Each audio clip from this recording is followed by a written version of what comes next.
Okay, we're going to go over distributive property. You guys have two examples on the sheet I've given you. Okay, you're going to simplify both these expressions. We'll work with A to start. A says 3 times x plus 2 minus x minus 4. Okay, and they've asked you to simplify this expression.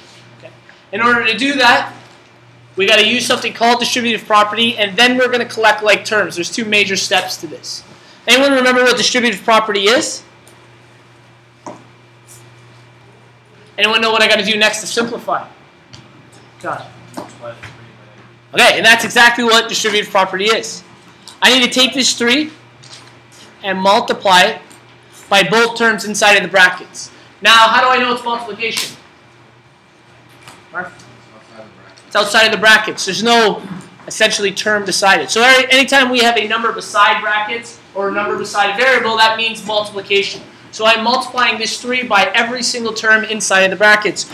All right, so let's do the first one. What is 3 times x? Yes. And what does 3x mean? What operation is technically between them? We just said multiplication, right? We didn't actually simplify that. All we did is write 3 times x again, but we just wrote it as 3x because we don't know what x is. We can't simplify that number. Okay? So we're writing it as 3x. What is 3 times 2? 6. 6. Good.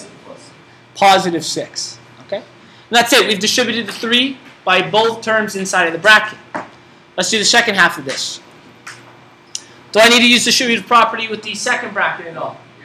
Yes, why? Negative? So what do I do with that negative? Okay. So you can think of it as just a negative, or you can think of it as a -1, almost like there's an imaginary 1 there.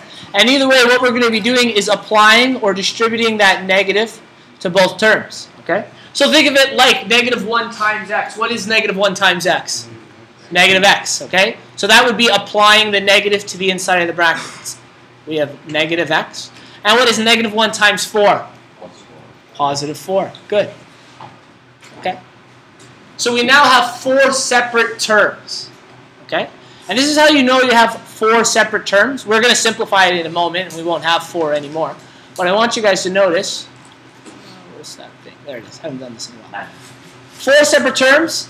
They're separate because there's either an addition or a subtraction sign between them. Okay? These separate our terms. This here is considered one term, even though we talk about it like 3x. Okay, and we know it means 3 times x. It's considered one term for us. But if there is a positive or negative sign between terms, that means we have a whole other term. So we have 3x plus 6. That's 2 terms, minus x, 3 terms, plus 4, 4 terms right now. We're going to collect our like terms. What are like terms here? Anyone know? Okay, so we have 3x, and is it just x? The negative. Okay? That negative sign is very important. We're going to combine these two. So what is 3x and negative x? Or 3x minus x going to equal? 2x. 2x. Great. Okay, so we have that. And what are other like terms? 6. 6 and 4. What is 6 and 4 going to give us? 10. Can I do anything else? No. Why can I not combine 2x and 10? 10 doesn't have the variable. What if, okay, hypothetical, I had 2x plus, let's say, 10x squared. Can I combine those terms? No. Why not? Because it's still not the same variable. Okay. The variable is technically the same, but the power of the variable is not. That's very important, okay? We're going to get into it later. Where did the mouse go? There we go. Okay. The power, what is this to the power of? It's technically to the power of 1. Okay? And this is to the power of 2. The variables have to be the same power in order to combine them. Okay? So in this one, I would not be able to do that either. And in this one, we don't even have a variable, so I can't combine these two terms. If it had said 10x, then we could have combined them. But because that x is not there, hopefully it disappears, there we go, we can't combine those two terms. Okay? So that would be A.